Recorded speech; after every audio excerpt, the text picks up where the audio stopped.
신약 성경은 마태복음부터 시작되는 신약 성경은 복음으로 시작합니다. 예수 그리스도께서 이 땅에 오셔서 복음을 전하셔서 예수님의 피로 모든 사람이 구원받는다. 복음으로 시작합니다. 그런데 신약 성경의 끝은 새 예루살렘 성에 들어가는 것으로 끝납니다.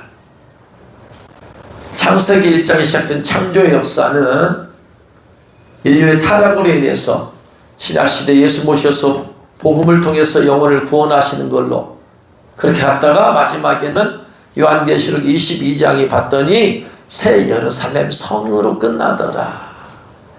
그러므로 하나님의 모든 구원의 역사의 마침은 새 예루살렘 성입니다.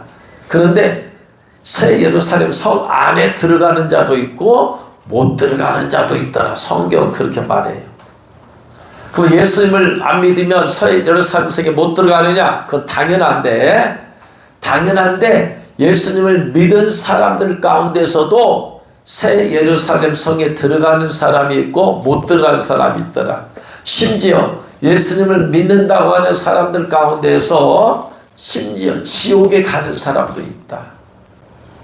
자기는 예수님 믿는다고 하는데 그 영혼은 지옥에 가는 사람도 있고, 확실히 믿기는 믿는데 다 새 예루살렘 성에 들어간 게 아니라 성 밖으로 가는 사람이 더 많다. 그래서 신앙의 목적은 새 예루살렘 성 안에 들어가는 것이. 그래서 요한계시록의 마지막은 새 예루살렘 성에 들어가라. 이것을 제시하고 있어요.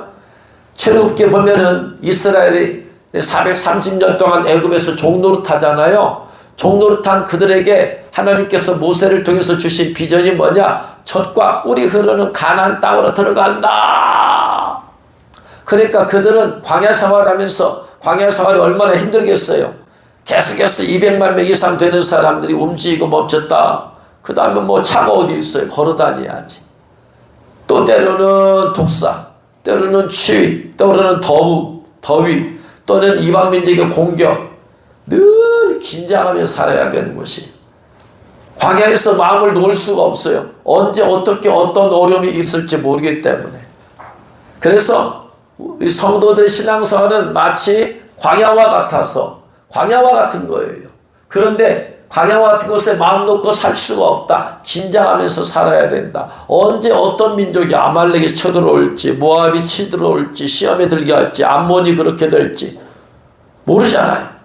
그러니까 바라보는 것은 끊임없이 계속해서 젖과 꿀이 흐르는 가나안 땅을 바라보면서, 그러면서 단순히 바라보고 하는 것이 아니라 광야에 있는 동안에는 늘 영적으로 긴장을 해야 된다.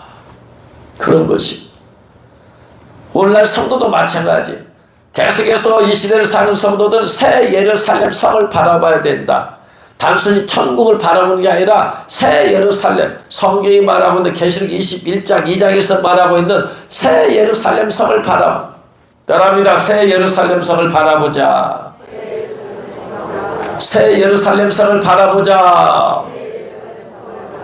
바라본다는 말은 무슨 말이냐? 그 안에 들어간다는 거예요. 모세 보세요. 젖과 꿀이 흐르는 땅을 바라보고 갔어요. 인도자가 되었어요. 그런데 정작 자신은 못 들어가. 이스라엘 백성을 애굽에서 끌어내어서 그가 인도자가 되었어. 그렇게는 결국 가나안 땅에 못 들어간다 이 말이에요.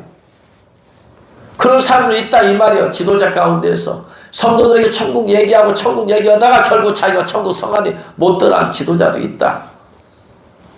그래서 그들이 계속해서 힘들 때마다 더 힘들 때마다 힘들면 힘들수록 더 젖과 꿀이 흐르는 가나안 땅이 더 사모가 되어지죠. 힘 안 들면 뭐 여기 좀 더 있으면 되지 뭐 그럴 거 아니에요.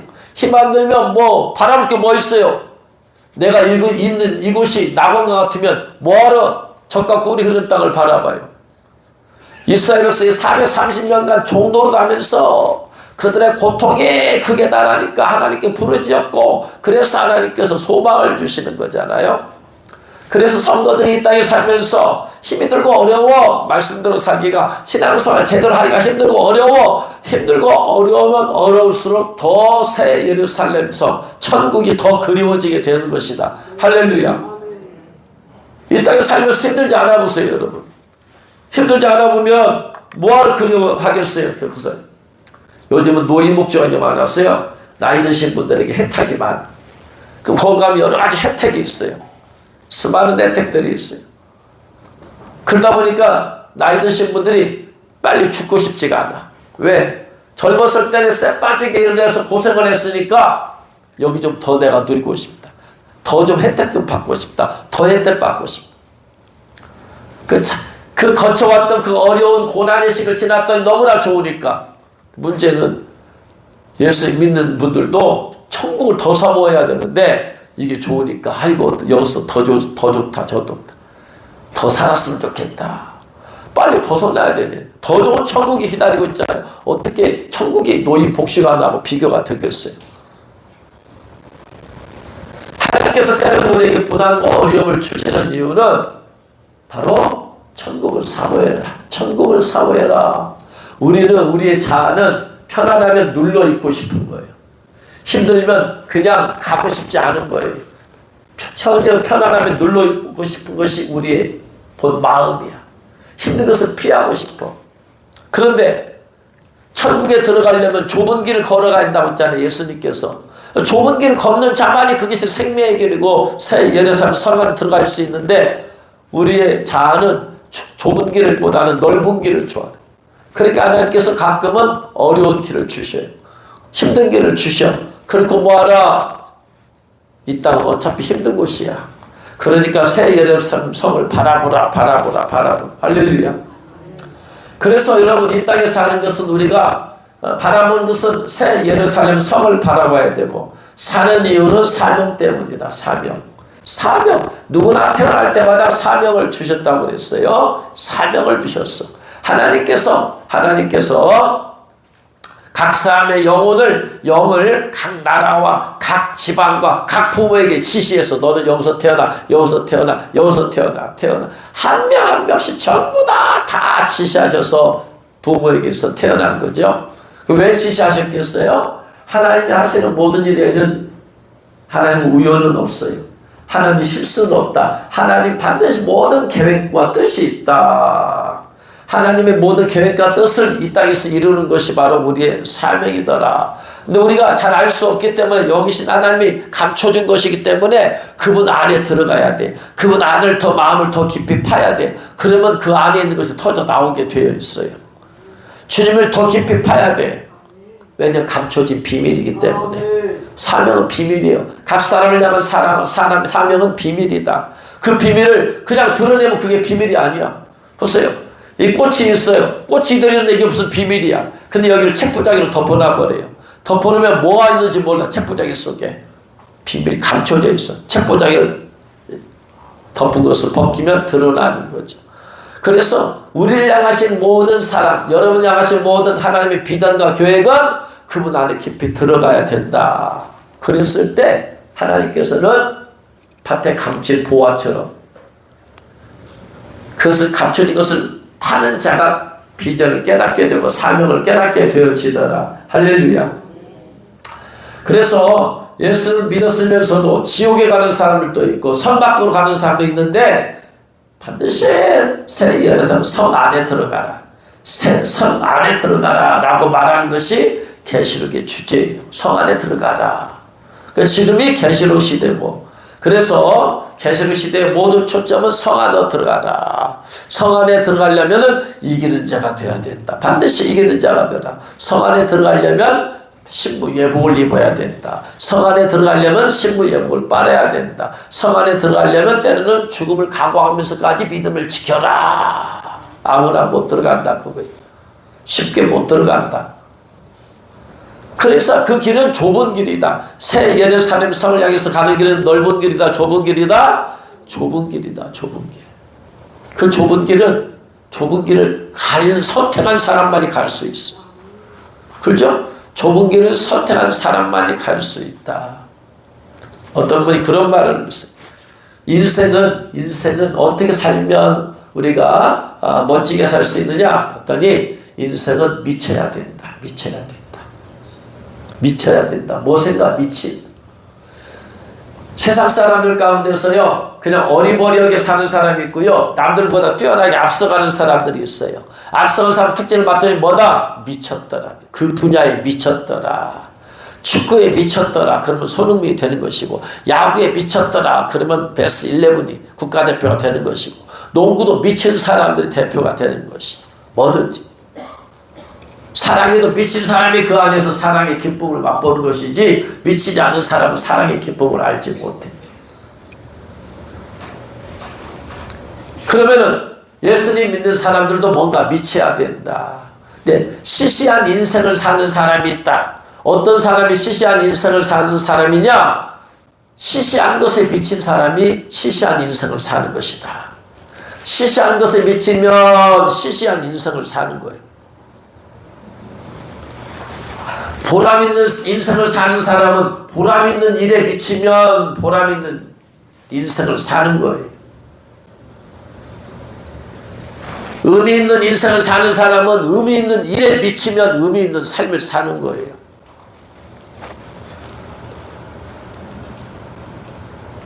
은혜가 충만한 사람은 은혜가 충만한 일에 미치면 은혜가 충만해지게 되어 있어요. 무엇에 미치느냐? 미치지 않으면 시시한 인생이다. 주님 안에서나 밖에서나 미쳐야 된다. 그러면 우리가 무엇에 미쳐야 되냐 이 말이. 무엇에 미쳐야 되느냐? 생명을 구원한 일에 미치면 고귀한 인생을 사는 거예요. 여러분, 세상에서 생명을 살리는 것만큼 중요한 일이 어디 있어요? 생명을 살리는 것만큼, 죽어버린 생명을 살렸다는 것은 가장 고귀한 일이잖아요. 그러니까 생명을 살리는 일, 영혼을 구원하는 일에 미친 사람은 가장 고귀한 인생을, 가치 있는 인생을 사는 거예요. 할렐루야. 미쳐야 된다. 어떤 사람은 공부에 미치고, 어떤 사람은 돈 버는 데 미치고, 어떤 사람은 성공에 미치고, 어떤 사람은 사랑에 미치고, 어떤 사람은 자기가 원하는 꿈과 비전에 미치는데, 우리가 무엇에 미쳐야 되느냐? 주님의 제시한 그것에 미치면 된다. 주님이 영혼 구원이 가장 가치 있는 일이기 때문에 예수님도, 죄송합니다, 예수님도 영혼 구원에 미치지 않으면 이 세상에 오실 수가 없어요. 사랑이라는 것은 미쳤다는 얘기예요. 예수님도 영혼 구원에 미치신 거예요. 그냥 놔두면 되는데 저 영혼들 지옥 보낼 수 없어요. 우리 모두를 지옥 보낼 수 없으니까 예수님께서 미치신 거예요. 사랑에 미치셨어요. 그래가지고 당신의 몸을 내던지신 거예요. 십자가에서 피를 죽으시는 거예요. 미치면 희생하게 되어 있어요. 사랑하면 미치고 미치면 희생하게 되어 있다. 가장 고귀한 일에 예수님 미치셨어요. 그래서 우리가 이렇게 구원받아서 이 자리에 있잖아요. 우리가 미쳐야 될 일은 무엇이냐? 영혼을 구원한 일에 미치시기 바랍니다. 주님이 오시는 일에 미치시기, 준비한 일에 미치시길 바랍니다. 반드시 후회가지 않아요. 그런데 거기 안 미칠 사람들이 있어요. 안 미칠 사람들은 나중에 후회가 돼요. 인생을 살아고도 열심히 살지 못한 사람은 나중에 죽음을 앞두고 후회가 될 거예요. 내가 왜 인생을 그렇게 살았는가? 그러나 사도 바울처럼 미친 사람은 후회가 없어요. 내가 달력을 다 마쳤고, 또한 내가 선할 싸움 다 싸웠고, 달력을 다 마쳤으니까 이제 아무 후회가 없다. 이제 나를 위해서 의의 면류관이 예배되었다. 사도 바울은 미쳤어요. 그런 것처럼 우리가 주님께 미쳐야 될 줄로 믿습니다. 주님께 미치면 후회가 없어요. 왜? 나중에 주님 앞에 서니까 우리 다 주 앞에 서서 어떻게 살았는지에 대해서 주님이 심판하시기 때문에, 셈을 계산을 하시기 때문에 그래요. 그래서 내 자신에게 한번 질문을 던져보세요. 내가 지금 미치고 있는 일이 이게 시시한 일인가? 이게 지금 가치 있는 일인가? 가만히 제자리를 생각해보면 제가 미쳐야 될 일이 뭐겠어요? 제가 미쳐야 될 일은 황충장 책에 대해서 주님이 81억 가운데서 부족한 저를 뽑아서 황충창의 비밀을 깨닫게 해 주셨어. 81억 가운데 한 명을 뽑아냈어. 주님의 은혜예요. 어떻게 저 같은 것이 그런 은혜를 받을 수 있어요? 비록 죽을 고생을 했지만 황충 재앙의 비밀을 깨닫게 하신 분은 81억 가운데 저를 뽑으셨어요. 황충장의 비밀에 대해서 가장 확실히 알고 있는 사람은 저밖에 없어요. 다른 사람 황충장의 비밀이 뭔지를 몰라. 체험을 안 해봤으니까. 그러나 주님께서 체험케 하셨잖아요. 그리고 황충자 이런 것이다 깨닫게 했으니까 황충장을 피할 수 있는 방법은 이마에 하나님의 임받는 것 외에는 다른 이가 없다. 그러니까 제가 미쳐야 것이 뭐겠어요? 하나님이 저에게 유력을 주신 것이 그것이니까 황충장에 대해서 외치고 또 외치고 외치고 또 외치고 미쳐야 돼. 미쳐. 다른 사람 안 미칠 수 있어요. 왜? 자기가 직접 받은 게 아니기 때문에. 직접 받은 사람은 미치게 되어 있어. 하나님께로부터 직접 사명을 받은 사람은 미치게 되어 있어. 왜? 그 사명은 다른 사람이 주신 것이 아니고 나에게 주신 것이기 때문에. 하나님이 여러에게 주신 사명이 있으면 여러분이 미쳐야 돼. 다른 사람 절대로 미칠 수가 없어요. 다른 사람은 그 사명을 깨달을 수가 없어. 그냥 옆에서 바라볼 뿐이지 피상적으로 생각할 뿐이지 직접 깨달은 사람에는 아는 자가 없어요. 그러니까 하나님 여러분의 사명이 있으면 그 사명이 여러분이 미치시기를 주 여러분 축원합니다. 여러분이 안 미치면 세상에 전염이 안 돼. 전염이 안 돼. 왜 사도 바울이 왜 영혼 구원에 미친 줄 알아요?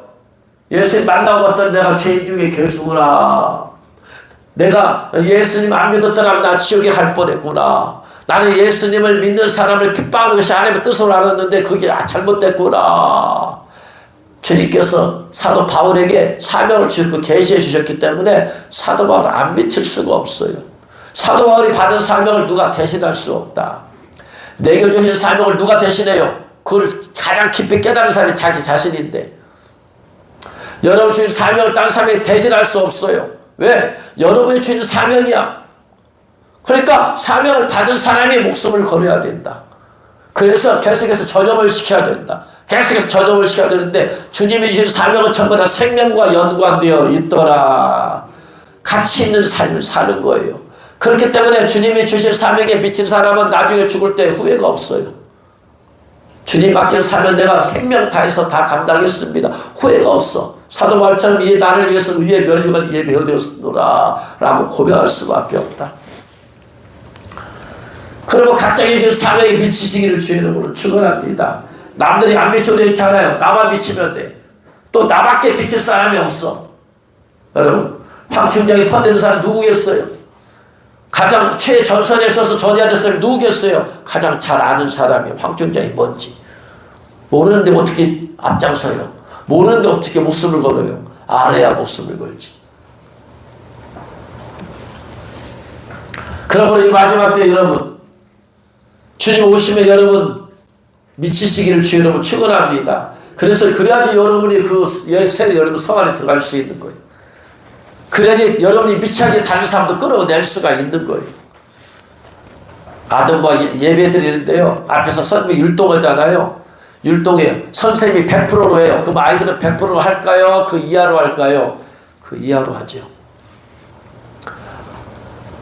선생님보다 아이들이 더 열정적으로 할 수가 없잖아요. 왜? 아이들은 그 내용, 찬양의 내용, 가사 모든 것이 선생님보다 더 몰라. 그러니까 떨어질 수밖에 없어. 그러면 앞에서 인도하는 율동을 인도하는 선생님이 아이들을 그것을 100% 그 율동에 열심히 즐겁고 재밌게 따라서 오게 하려면 몇 프로 해야 되겠어요? 200%, 300%로 해야 돼. 앞에서 율동할 때. 근데 선생님이 살살해. 80%, 60%, 30%로 해. 그러면 아이들은 50%, 30%, 10%로 떨어져. 왜? 아이들이 그걸 보고 있잖아요. 선생님 어떻게 하냐면 보고 있잖아요. 말은 않지만 다 보고 따라가는 것이에요. 그럼 200%, 300%를 해야지 아이들이 따라오는 거예요. 교사들이 그런 거예요. 아이들 100% 주님을 만나게 하려면 교사는 200%, 300%로 헌신을 해야 되는 거예요. 그래야 따라오는 거예요. 근데 교사가 대충 해요? 그럼 아이들은 기대할 게 하나도 없는 거예요. 마찬가지예요. 찬양 인도도 마찬가지예요. 앞에서 200%, 300% 해야지 회중들이 겨우 100% 따라오다. 인도자는 200%, 300% 해야 된다. 그래야 그걸 보고 따라하는 사람이 그걸 보고 따라서 하는 것이다. 그렇기 때문에 사명을 받은 사람이 200%, 300%를 해야 된다. 그래야지 다른 사람이 그걸 보고 최대로 해봤자 100% 될 수도 없지만 왜? 100%는 사명을 받은 사람만이 100%로 최대로 해봤자 할 수 있는 거 아니에요. 그럼 다 그 이하로 가는 거지. 그 대신에 200% 300% 헌신하면 사람들이 뭔가 있구나. 그렇게 되는 거예요. 금요일 날인가 어떤 분이 전화가 왔어요. 모르는 전화가 웬만하면 안 받는데 핸드폰 2번이나 왔어요. 그러고 나서 사무실 부장님한테 전화가 왔어요. 어떤 분이 제 번호를 알려달라고, 연락처를 알려달라고 해서, 그래서 알려드렸대요. 그래서 오면 전화 받아보시래요. 그래서 그랬더니 2번이나 전화가 왔는데 그 번호 같아요. 그래서 제가 전화를 드렸어요. 전화를 드렸더니 그분 하시는 말씀이 왜 이런 걸 여기다 교회에다 갖다 놨니? 목요일 날 죽어도 뭐 수련회 갈 때 권사님 몇 분이 가서 그 지역 전도한다고 예수 보혈체, 황충제양체, 목회자 사모신문 이렇게 넣어서 교회마다 이렇게 돌린다고 하셨거든요. 그 교회 중에 하나인 모양이에요. 왜 이런 걸 여기다가 말도 않고 갖다 보내줬냐. 그러면서 주소 알려달래 돌려보낸다고. 세상에 자기는 자기 나름대로 뭐가 있대야. 근데 왜 이런 걸 보내냐. 그래서 저는 그거 보면서 이 사람이 목사인가 도대체. 아니 본인의 있어요. 본인의 주관이 있다 할지라도 다른 사람의 책과 그런 참고적으로 한번 읽어봐야 할 거 아니야. 이 목사 아니야 이게? 볼 것도 없대요. 아니 그 책이 예수님의 보혈권에 관한 책이고 이게 중요한 시대적으로 중요한 메시지가 담긴 책 아니에요. 이거 돌려버린다라는 것은 이 사람이 목사인가 도대체. 이 사람은 자기에게 굴러온 복을 지금 발로 차내버린 거예요 지금. 그렇게라도 안 했으면 이런 책을 어떻게 받겠어요. 하고 주소를 알려줘서 착불로 보내시라고. 죄송하다고. 일단은 죄송하다. 주님이 주신 기회마저도 발로 차내버릴 사람. 자기가 다르더라도 기본적인 사람 같으면 뭐한다? 참고로라도 한번 읽어볼 거 아니에요. 참고로라도 뭐라고 도저히 써있느냐, 뭐라고 이 사람이 시골에 쌌는가 한번 보겠다. 그렇게도 한번 참고라 해야 될 텐데 볼 것도 없대요. 이야, 참, 저 사람을 저 종을 따르는 양들이 불쌍하구나. 저런 정도 없고 저렇게 배타적인 사람에게 뭔 역사. 안타까운 따름입니다. 그래서 별의별 사람이 다 있구나. 별의별 사람이. 지금 이 시대가 마지막 시대, 요한계시록 시대인데요. 그래서 요한계시록 시대는 요한계시록에 나오는 팔복이 있다. 신약시대는 신약시대 팔복이 있다. 그것이 마태복음 5장이다. 요한계시록에는 요한계시록 시대에 받아야 될 팔복이 있다. 그래서 계속 말씀을 드렸어요. 팔복, 요한계시록 받아야 될 팔복, 오늘 1장 3절에 3가지가 나오죠. 이 예언의 말씀은 요한계시록이죠. 계시록 말씀을 읽는 자, 듣는 자, 기록한 것을 지키는 자가 복이 있다. 이는 왜냐? 때가 가까웠기 때문이다. 여기서 때라는 것은 카이로스란 말은 무슨 말이냐? 하나님이 정하신 때. 오늘 점심 몇 시에 먹느냐? 12시에 먹을 수 있고 12시 반에 먹을 수 있고 40분에 먹을 수 있어. 정해지지 않았어. 이것은 끝나는 날 가서 준비해 먹으면 돼. 이건 크로노스. 딱 정해졌어. 그 시점은 딱 정해졌어. 이때 예수님 이때 오신다. 상황에 따라서 이때 올 수 있고 안 올 수 있다? 아니에요. 아니야. 딱 정해져 있어. 예수님 오시는 그 시기는 정해져 있다.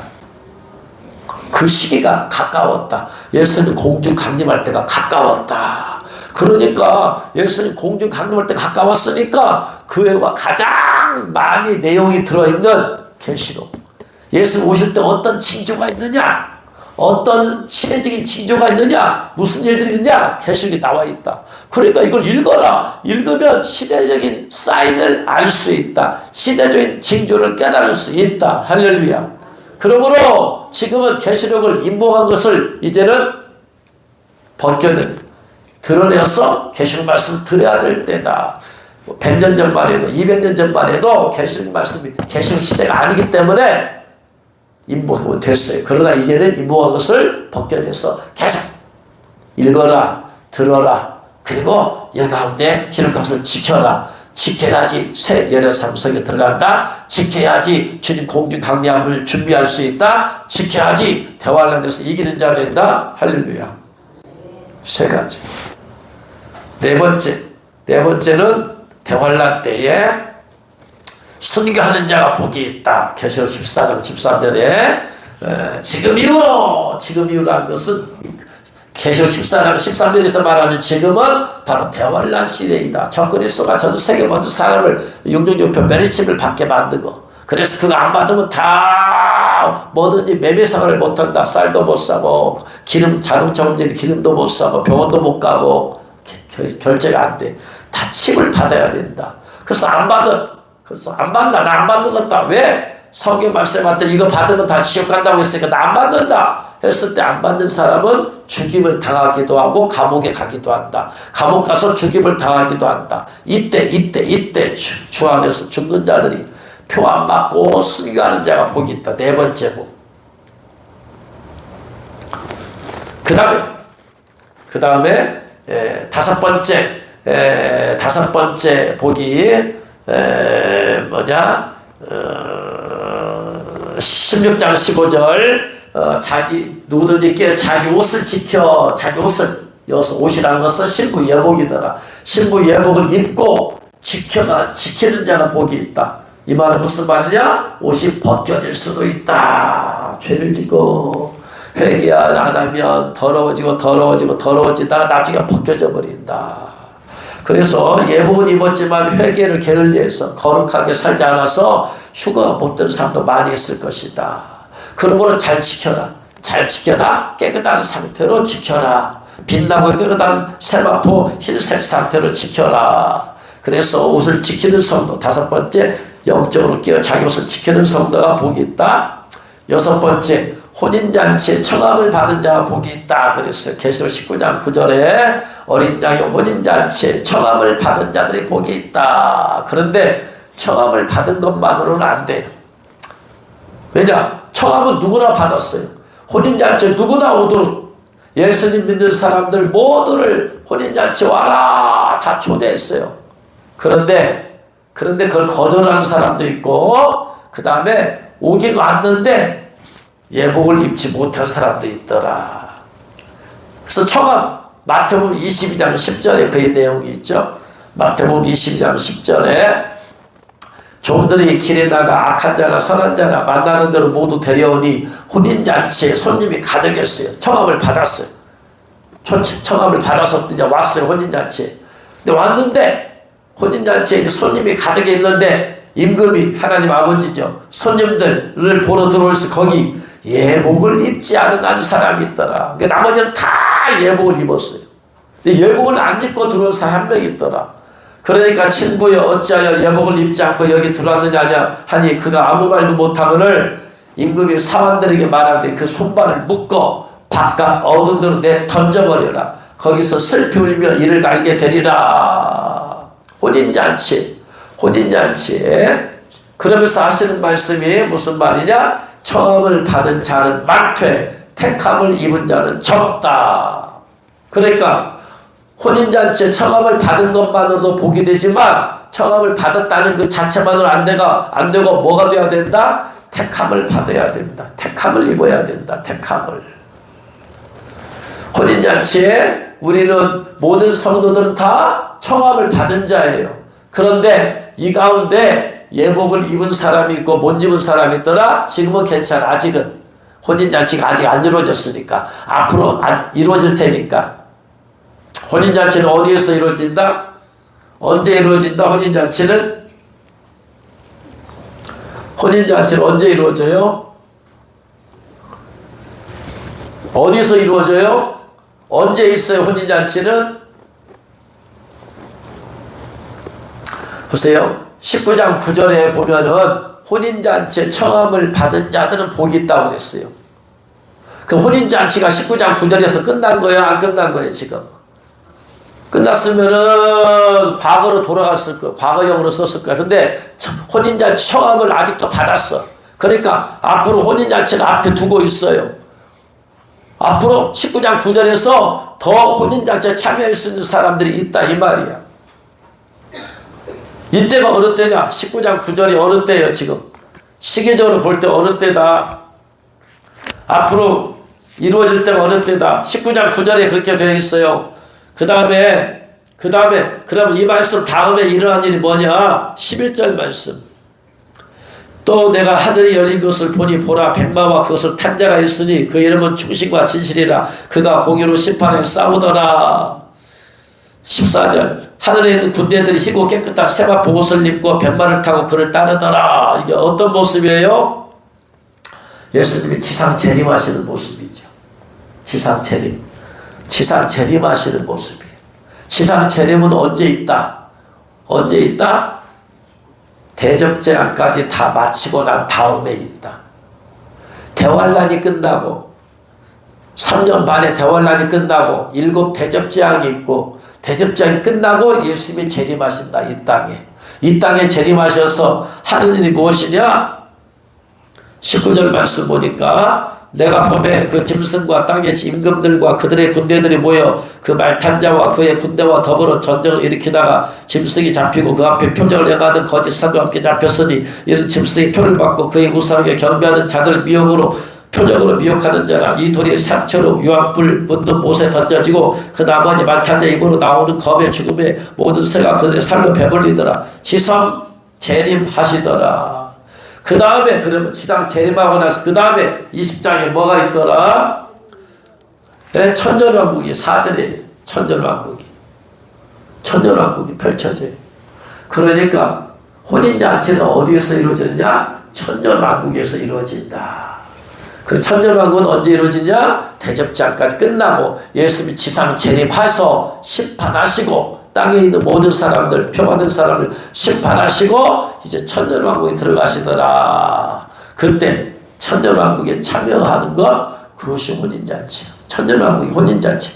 혼인잔치는 천년왕국에서 이루어진다. 초청을 받았어. 혼인잔치에 초청을 받았는데 그들의 특징이 뭐더라? 전부 다 빛나고 깨끗한 세마포 옷을 입어야 된다. 왜? 19장 7절 8절 말씀 7절 8절 7절 보니까 우리가 즐거워하고 크게 기뻐하며 그에게 영광을 돌리세 어린 양의 혼인 기약이 이를 얻고 이뤘어. 아직 혼인잔치 안 끝났어요. 이를 얻고 그의 아내가 자신을 준비하였으므로 그 어린 양의 혼인잔치 그 아내 예수님의 신부에게 빛나고 깨끗한 세마포 옷을 입도록 허락하셨으니 그래서 어린 양의 신부들의 일은 전부 다 빛나고 깨끗한 세마포 옷을 입었다. 이 입은 사람들이 혼인잔치 택함을 받은 사람들이요. 그 사람들이 지금 여기요. 예복을 입은 사람들이죠. 그래서 마태복음 20장 10절에 종들이 길에 나가 악한 자나 선한 자나 만나는 대로 모두 데려오니 혼인잔치에 손님들이 가득한지라 혼인잔치를 헬라어로 가모스. 혼인잔치는 가모스, 결혼식. 임금이 손님들을 보러 들어오면서 거기에 예복은 예 플러스 복이에요.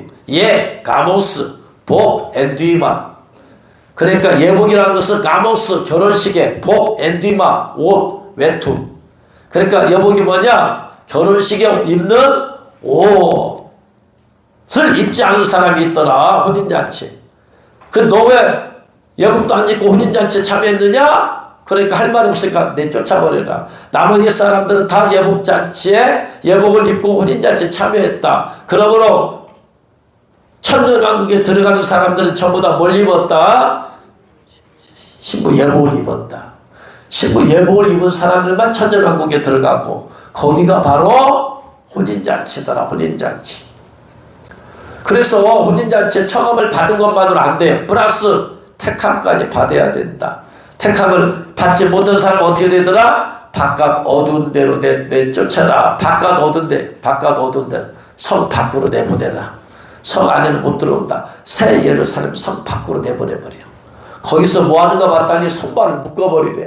예수 믿고 구원을 받았는데 예복 안 입었다고 해서 손발을 묶어버리래. 바깥 어두운 데로 던져버리래. 거기서 슬피 울며 이를 갈게 되래. 왜? 똑같이 예수 믿었는데 누구는 성 안에 들어가서 혼인잔치에 참여하고 누구는 성 밖에서 있습니까? 슬피 울며 울며도 그렇게 울 수가 없죠. 부럽고 부러워서 부럽고 부러워서 자기가 왜 성밖에 왔는가? 이럴 줄 알았으면 나도 신부 예복 준비했을 텐데, 이럴 줄 알았으면 나도 신부 예복 준비할 걸, 신부 예복 준비할 걸, 신부 예복 준비할 걸 해봤자 소용이 없더라. 그래서 청함을 받았어. 우리 모두는 청함 받았어요. 모든 성도들 다 청함 받았어요. 모든 인류가 다 청함 받았다고 봐야 돼요. 그래서 그 가운데 먼저 예수를 믿을 사람이 있고, 아직 안 믿었지만 앞으로 믿을 사람이 있고, 앞으로 믿어서 혼인제 참여할 수 있도록 인과 예복을 이룰 사람도 있을 수 있어요. 그건 하나님 하시니까 우리는 알 수 없어. 어쨌든 간에 택함을 받으려면 반드시 뭐가 필수다? 예복이 필수다. 예복을 먼저 보면 바깥 어두운 데 던져버린다.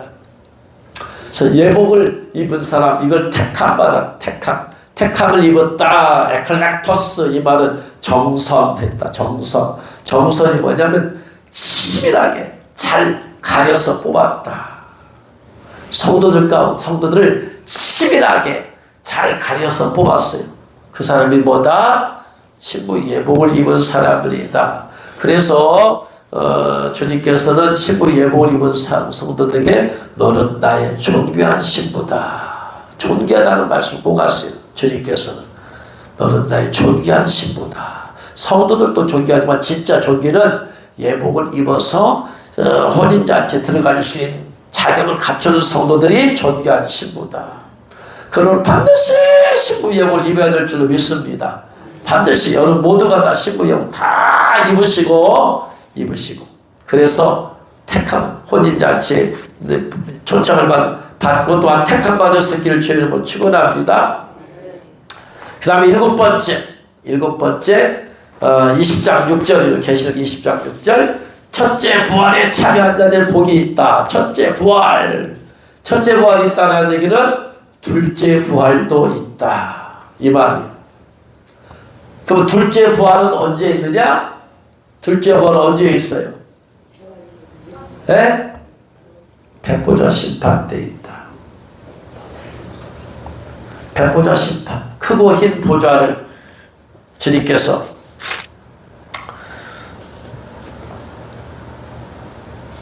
계시록 20장 11절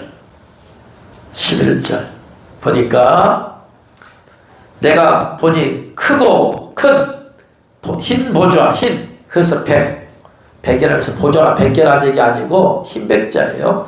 백보좌와 그 위에 앉으신 이를 보니 하늘과 땅과 하늘이 그 앞에서 피하여 간 데 없더라. 이거 둘째 부활이죠. 내가 보니 죽은 자들이 큰 자나 작은 자나 보좌 앞에 서 있는데 책들이 펴있고 또 다른 책이 펴졌으고 생명책이라. 죽은 자들이 자기를 따라 책들의 기록대로 심판을 받으니 이 둘째 부활 때는 바다가 그 가운데 죽은 자를 내어준다. 바다에 빠져서 죽은 사람들 거기서 부활한다. 사망과 음부도 그 가운데 죽은 자를 내어주매 자기 행위대로 심판을 받는다. 그래서 심판. 둘째 부활은 심판이다. 심판의 부활이다. 그래서 이때 불신자들 다 부활한다. 그 다음에 성 밖에 예수 믿고 성 밖에 간 사람도 부활한다. 그런데 첫째 부활에 참여한 사람은 이때 백보자 심판 때 서지 않는다. 첫째 부활에 참여하는 것이 복이 있다. 그래서 이긴 자가 된다. 첫째 부활에 참여한다. 신부 예복 입고 혼인잔치에 들어간다. 새 연애 사람 성 안에 들어간다. 다 같은 의미예요. 그래서 첫째 부활에 참여한 자들 복이 있고 거룩하도다. 둘째 사망이 그들을 다스리는 권세가 없고 그들이 하나님과 그리스도의 제사장이 되어 천년 동안 그리스도와 더불어 왕노릇하리로다. 천년왕국에서. 첫째 부활이 어디에서 이루어진다? 천년왕국에서 이루어진다. 혼인잔치가 어디에서 이루어진다? 천년왕국에서 이루어진다. 그럼 첫째 부활에 참여한 자들이 어떤 종류라고 하느냐? 첫 번째, 구약에 예수 믿고 돌아가신 분들 가운데 이긴 자들. 이사야 선지자가 61장 10절에 내가 그분을 기뻐하고 즐거워하리니 그분이 내게 구원의 옷을 입히시고 공의의 겉옷을 내게 더하심이 마치 신랑이 사모를 쓰며 신부가 자기 보석으로 단장한 것 같더라. 그래서 신부 예복은 보석으로 단장하는 옷과 같은 것, 보석으로 단장된 옷과 같은 것이다. 그래서 보석으로 단장한 옷, 이게 신부 예복이다. 그래서 구약의 성도들, 이사야 선지자는 하나님이 자기에게 구원의 옷도 입혀주시고 신부 예복도 입혀주는 것을 여가 열려서 보았어요.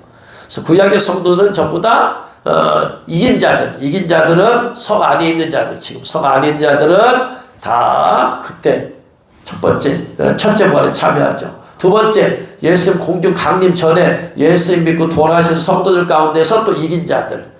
다시 말하면 이긴 자라는 것은 신부 예복을 이미 입고 성 안에 들어간 성도들. 이미 입고 있습니다. 그들은 신부 예복을 예수님 오시기 전에 돌아가신 분들 가운데는 구약이나 신약이나 이겨서 신부 예복을 입은 성도들. 세 번째, 예수님 공중 강림 전에 활동했던 전 3년 반 동안에 활동했던 두 증인이 마지막으로 회개를 외친다고 그랬어요. 이제 예수 올 때까지 정말로 임박했습니다. 회개하라. 두 증인. 그 두 증인이 나중에 죽임을 당하고 3일 반 만에 생기가 들어와서 살아나서 그래서 하늘에서 이리로 올라오라 했을 때 그들이 들려 올라가더라. 이들이 들어 올라가서 첫째 번 참여하죠. 네 번째, 그 이후에 이제 예수 하나님의 나팔소리 천지 진동할 때 예수 영광 중에 구름 타고 오시고 했을 때 그때 들림받는 신부들, 신부 예복 입고 있다가 예복도 거룩하고 정결한 상태로 잘 유지하다가 들림받는 성도들 첫째 번 참여하죠. 그 다음에 대환란으로 넘어갔어요. 대환란 넘어갔을 때 대환란 기간 동안에 용중전표는 안 받겠다, 멸시를 안 받겠다 해서 순교를 당한 사람들 다섯 번째. 여섯 번째, 후 3년만 끝났어요. 대환란이 끝났어요. 대환란이 끝나서 예수님께서 추수하실 때 그때 그때 올려지는 이스라엘의 이마에 임마진 14만 4천. 여섯 번째. 일곱 번째, 그와 함께 이 지상에서 표 안 받고 고난당하다가 감옥에 가다가 어디에 숨어 있다가 표 안 받은 사람들, 그래서 추수된 신부들 일곱 번째, 마지막 추수. 이 일곱 종류의 성도들, 신부들이 첫째 부활에 참여하더라. 그럼 우리가 참여할 수 있는 방법은 구약은 지나갔으니까 안 돼. 신약은 지금 살고 있으니까 또 안 돼. 물론 이제 예수 오실 돌아갈 분도 있겠지만 지금 현대로 볼 때는 안 돼. 그 다음에 세 번째, 두 증인 우리 될 수가 없으니까 안 돼. 그럼 네 번째, 이제 예수 공중 강림할 때 신부 예복 입고 있다가 잘 관리하다가 휴거될 수 있는 사람들, 여기에 우리 들어갈 수 있어요. 네 번째, 휴거될 수 있는, 이게 제일 좋죠. 그 다음 다섯 번째, 휴거 못 되었어. 그래서 대환란 들어갔을 때 순교하면 들어갈 수 있다. 순교되어서 첫째부터 들어간다. 순교하면 된다. 그 다음에 여섯 번째, 이스라엘 14만 4천, 우리는 이방인에서 그 안에 들어갈 수가 없어. 대신에 각 나라와 족속과 백성과 방언에서 하나님 인을 받고, 그 다음에 베네십 융주표, 짐승의표 거절해가지고 어쨌든 감옥에 가 있던지 간에 아무튼 살아있어. 예수 추수하실 때 살아있어. 혹은 산속 깊은 곳에 살아있어. 어쨌든 표 안 받은 사람들, 이들은 또 들어갈 수 있죠. 그래서 이방인인 우리가 첫째 번 참여할 수 있는, 앞으로 참여할 수 있는 경우는 세 종류다. 물론 예수 모시기 전에 돌아가셔도 돼요. 죽을 수 있어요. 신부 예복 입고 있다가 앞으로 제 3차 대진도 있으니까 그때 죽을 수 있어요. 신부 예복 입고 있다가 깨끗한 상태로 있다가 앞으로 죽을 수 있다. 그러면 첫째로 들어간다. 두 번째, 예수 공중 강림할 때 신부 슬기로 다섯 처녀가 되어서 휴거한다. 세 번째, 대환란에 들어가서 순교한다. 네 번째, 대환란의 끄트머리에 추수할 때 표 안 받고 있다가 들림 받는다. 네 가지 경우가 있어요. 네 가지 경우. 제일 좋은 방법은 대환란 전에 두 가지. 예수 믿고 잘 믿고 있다가 주님 부르시면 그 전에 예복 입은 채로 죽으면 된다. 혹은 안 죽으면 예복 입고 있다가 깨끗한 상태 유지하다가 휴거해버리면 된다. 이게 두 가지가 제일 좋은 방법이다. 이것이 안 되면 나머지 두 가지 방법, 대환란 때 순교하거나 대환란 때 표 안 받고 3년 반을 버티다가 나중에 추수 때 들려 올라가거나, 그 두 가지 방법이 있다. 살 수 있으면 대환란 들어가지 말자. 대환란 들어가지 말고 반드시 그 전에 들림받자. 할렐루야. 그러한 여론 되시기를 주의 이름으로 축원합니다.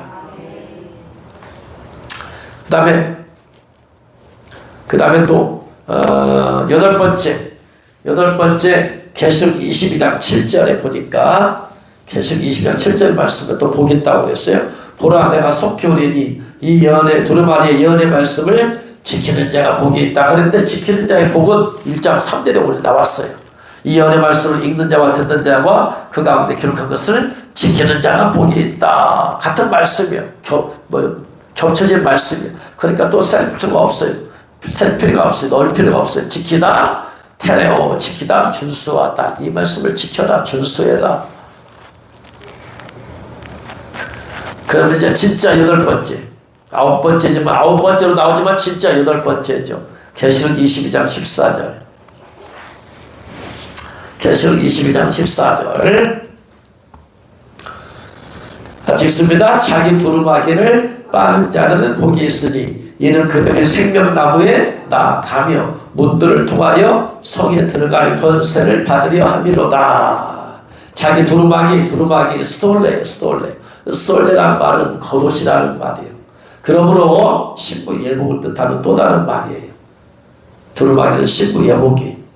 신부 예복을 입었어요. 입었는데 입었다고 끝난 것이 아니다. 뭐하라? 계속 빨아야 된다. 신부이 더러워질 수 있다 이 말이에요. 더럽게 만드는 것은 죄예요. 우리의 마음을 더럽게 만드는 것은 우리의 마음이 죄가 있을 때 마음이 더러워져. 영혼이 더러워져. 그래서 죄를 지면 예복도 더러워진다. 그래서 이것을 빨아야 된다. 빤단 말은 무슨 말이에요? 어떻게 해서 뭘로 빨아야 돼요? 예수님의 피로 빨아야 된다. 어떻게 할 때 빠르냐? 회개해야 된다. 회개한다. 요한일서 1장 9절 말씀, 만일 우리가 우리 죄를 자백하며 하나님 미쁘시고 의로우사 우리 죄를 사하시며 모든 불의에서 우리를 깨끗하게 하실 것이요. 깨끗하게 죄를 자백해야 된다. 죄를 안 짓는 게 제일 좋은 방법이에요. 할 수 있으면 안 지어야 된다.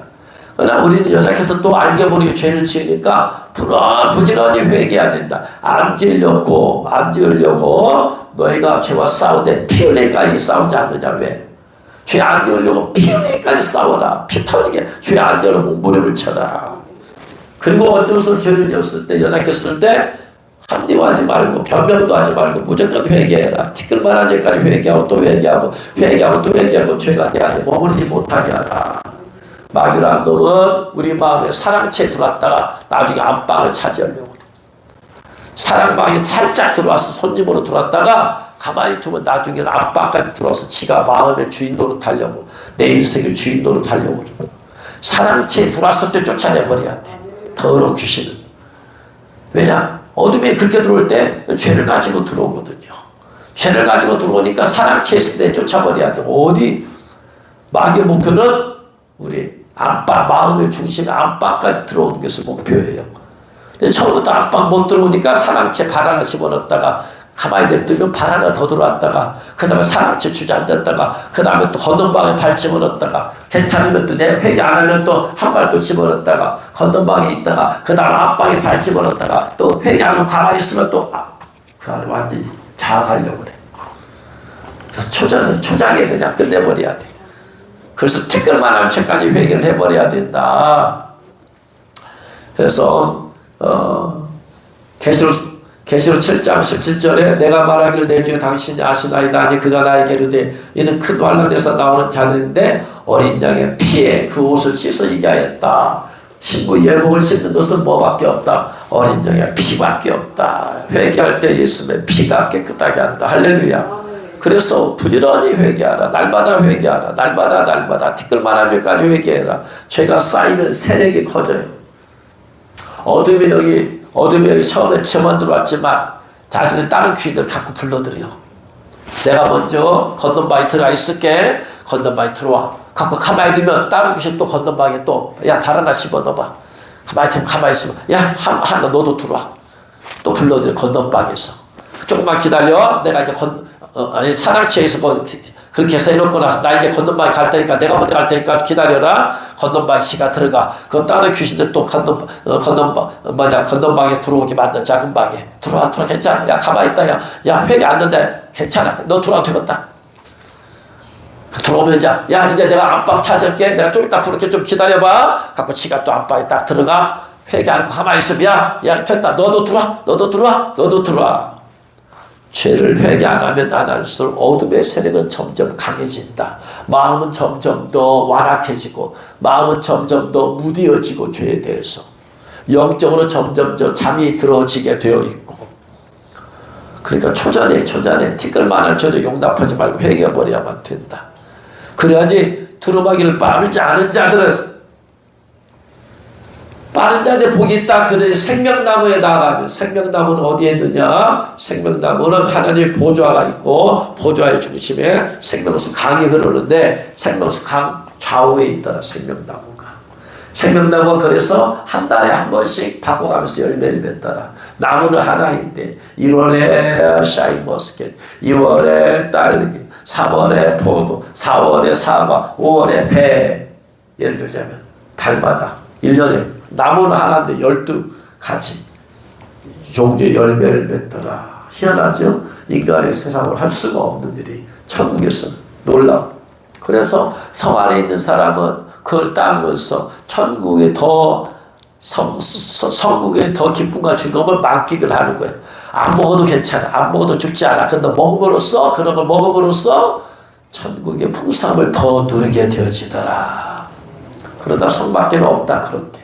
바깥 어두운 데서 슬플며 이를 갈더라. 그러니까 두루마기를 열심히 회개하는 자가, 회개가 나를 생명나무 안으로 있는, 생명나무가 있는 성 안에 들어가게 만들어주더라. 회개가 그렇게 만들어줘요. 그래서 회개와 가까워져야 된다. 할렐루야. 문들을 통하여 성에 들어갈 문들, 새 예루살렘 성에는 문이 12개가 있더라. 동쪽에 3개, 서쪽에 3개, 남쪽에 3개, 북쪽에 3개, 총 12개더라. 왜 문이 12개가 필요냐? 너무나 넓으니까. 전주 같은 데서는요, 동쪽에 동문, 서쪽에 서문, 남쪽에 남문, 북쪽에 북문, 4개만 있으면 돼. 도시가 작으니까. 동쪽에 동문교회, 서쪽에 서문교회, 남쪽에 남문교회, 북쪽에 북문교회. 그렇게 해서 4개요. 근데 도시가 어마어마하게 크면 동쪽도 넓으니까 하나 갖고는 안 돼. 그래서 문을 3개를 만들었고. 그리고 이처럼 크다. 새 예루살렘 성이. 그래서 문들을 통하여서 성에 들어갈 권세를 받으라. 성에 들어갈 권세를 받으려면 신부 예복인 두루마기를 입고 철저히 회개하라. 신부 예복을 입고 철저히 회개하라. 할렐루야. 신부 예복을 입고 회개하라. 그런데 뭘 특별히 회개해야 되느냐? 15절 말씀. 개들, 점술가들, 음행하는 자들, 살인자들, 우상숭배자들, 거짓말을 좋아하며 지어내는 자, 이 죄가 안 끊어진 자는 다 성 밖으로 간다. 성 밖이 아까 어디예요? 마태복음 22장에 있는 바깥 어두운 데로 내쫓아버리라. 거기서 슬피 울며 이를 갈리라. 이 죄가 끊어져야 된다. 예수님 믿고 나서 끊어지는. 그러니까 회개라는 것이 자백을 뛰어넘는 게 회개지요. 자백은 잘못했으면 나는 것이고, 회개는 그 죄가 끊어져 버려야 돼. 뿌리째 뽑혀버려야 돼. 할렐루야. 개같이 공격적인 사람, 물어뜯는 사람을, 분노가, 상처가 있어서 남에 대해서 헐뜯는 사람들, 물어뜯는 거죠. 글로서 물어뜯는 사람들, 물어뜯어. 또 마지막 때가 되면 더 물어뜯어. 만약에 유튜브를 보면은요, 기독교의 수치를 물어뜯는 목사들이 있어요. 뭐 하나 잘못하면 거기에 그냥 그게 가십거리가 되어가지고 이 사람 물어뜯고 저 사람 물어뜯고, 그러니까 뭐 하나 잘못했다 하면은 그냥 막 드러나버려. 그걸 전문적으로 하는, 기독교의 수치를 전문적으로, 목적은 기독교를 뭐 정화한다 어쩐다는 목적이지만 글쎄요. 그렇게 한다고 정화될까? 물어뜯어. 누가 하나 뭐 어느 교회에서 어떤 목사님 잘못했다고 이 사람 물어뜯고 저 사람 물어뜯고 이 사람 물어뜯고 저 사람 물어뜯고 막 물어뜯음을 통해서 자기의 의로움을 드러내는 거예요. 나는 그렇지 않다. 자기 의로움을 드러내는, 자기 의를 드러내는 사람의 특징이 남을 물어뜯는 거예요. 비판과 정죄는 자기 의를 드러내는 사람이에요. 자기가 똑같은 죄를 지었어. 물어뜯을 수 있어요? 없어요? 없어요. 물어뜯음을 통해서 나는 뭐다? 이런 죄 안 지었다. 결국은 하나님의 의를 드러내는 게 아니고 자기 의를 드러내는 거예요. 책망하고 비판하고 책망해. 너 왜 이렇게 했어? 이 말은 무슨 말이야? 나는 안 했는데 너는 왜 했냐? 이 말이에요. 지나친 책망은 자기 의를 드러내는 거예요. 의를 드러내는 거. 똑같은 죄인이면서. 결국 남의 잘못을 들춰냄을 통하여서 자기가 영적으로 민감하다, 의롭다 이것을 드러내는 거예요. 그럼 좋지 못해요. 자기가 주님 앞에서 나도 그렇게 심판을 받게 될 거예요. 이게 개 같은 자들의 특성이에요. 물어뜯는 것. 두 번째, 점술가들 찾아다니는 사람들, 예수를 믿으면서 점쟁이 찾아가는 사람들. 철저히 회개하고 뿌리 뽑지 않으면 선 밖으로 가게 되죠. 예수 믿으면서도 점쟁이 찾아가서 선거 때 되면 점쟁이 찾아가는 국회의원들이 많대요. 붙을 것이냐 받을 것이냐. 내가 시의원 나가려고 하는데, 도의원 나가려고 하는데, 내가 시장 나가려고 하는데, 도지사 나가려고 하는데, 내가 국회의원 나가려고 하는데 이거 될 것이냐 말 것이냐. 점쟁이 찾아가고. 이 사람들 끊지 못하면, 철저히 회개해서 끊지 않으면 다 성 밖으로 가야 되죠. 음에 가는 자들, 마음의 음란한 생각의 음행이라고 그랬어요. 생각의 음란함까지 끊어버려야 돼. 생각의 음란함을 끊어. 따라합니다. 생각의 음란함까지 끊자. 생각의 음란함까지 끊자. 마귀는 계속해서 갖다 집어넣죠. 계속해서 유튜브 그냥 노출이 너무 심해. 계속해서 사람들 그거 조회수 그렇게 하지. 조회수가 올라가. 조회수가 올라가야지 거기서 유튜브를 통해서 돈을 많이 벌어. 그 남들보다 더 자극적인 것을 만들어내. 요즘은 AI를 만들어서 AI를 통해서 얼마나 만드는지 몰라요. AI를 통해서 그런 것을 자극적인 걸 만들어내. 프롬프트 명령어만 입력하면 AI가 지가 만들어내. 남녀가 지하철 안에서 이렇게 몸을 이렇게 접촉하는 걸 해서 막 야리꼬리하게 해라 명령 내리면 AI가 쫙 만들어내. 그걸 올려. 그 사람들이 지금 시대가 소돔과 고모라를 위해서 가고 있기 때문에 음란한 것에 더 눈이 혹 가버려. 그러면 조회수가 올라가. 그런 것이 10만, 100만이 올라가 버려. 그것이 다 돈이거든. 돈. AI가 유튜브를 통해서 수익을 더 많이 쉽게 갖게 만들어 줘버려. AI가. 그러니까 뭐 좀 건전한 것 좀 보려고 하면은 말이야. 뭐 좀 헐라면 벌써 검색하려고 몇 개 지나가다 보면 그냥 몇 개가 걸리는지를 몰라. 또 유튜브가 그걸 기억해놨다가 말이요. 내가 스쳐라도 한번 보면은 기억했다가 그걸 기억했다가 그걸 또 올려. 내가 어느 사이트를 들어갔다 나오면 그 사이트에서 벌써 나를 인지를 해. 내가 검색했던 물건 있잖아요. 그래서 나 들어가고 지나갔어. 그러면 다음에 그걸 또 올라와. 내 포도할 때 검색할 물건을 이 사람은 이런 종류의 물건을 사려고 검색했구나. 쇼핑몰이 인식을 하고 내가 다른 거 할 때 그 사이트를 계속 올려. 그 내가 들어갔다 나온 사이트가 유튜브에 검색하면 다 떠. 내가 어디 들어갔다 해서 다 떠버려. 오늘날 시대는 마귀가 음란함을 통해서 소돔과 고모라같이 가려우니까 더 역사할 거예요. 성적으로 내가 깨끗하지 않으면 세례성이 들어갈 수가 없어요. 티끌만한 죄까지 회개해야 돼.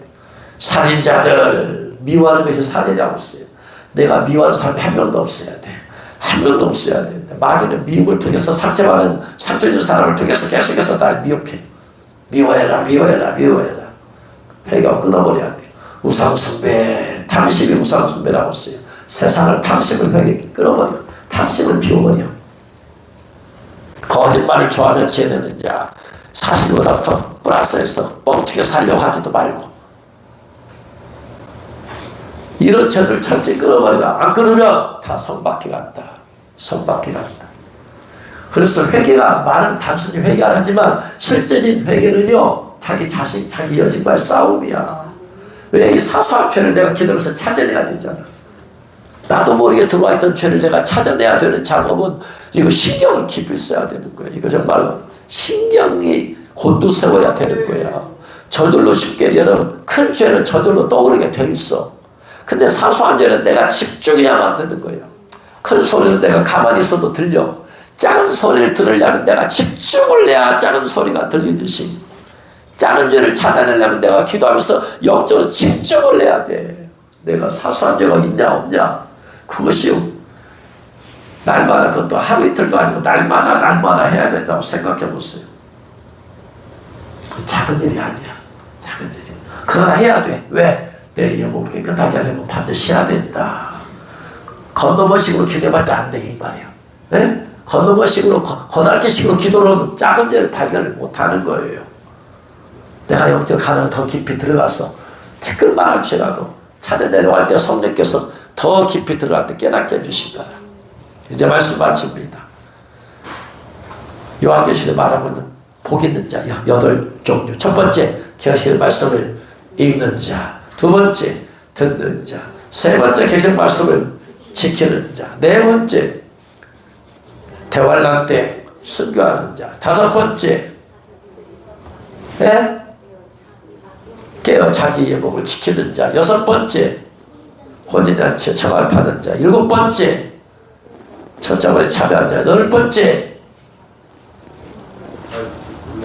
두루마리를 입고 티끌만한 척을 철저히 회개하는 자가 복이 있다. 이 복 있는 자가 어디로 간다? 세계의 삼성에 들어간다. 이들만이. 그러므로 모두가 여러분 이 8가지 복을 받은 그 범위 안에 여러분 들어서 다 세계의 삼성에 들어가길 주의 이름으로 축원합니다. 기도하겠습니다. 말씀 들은 걸 생각하면서 말씀 들으면서 내 마음과 부딪혀도 붙잡고 기도합니다. 회개 결심을 회개하고 주여 반드시 세계의 삼성에 들어가니 복된 자 제가 이 복을 받게 하옵소서 기도합니다.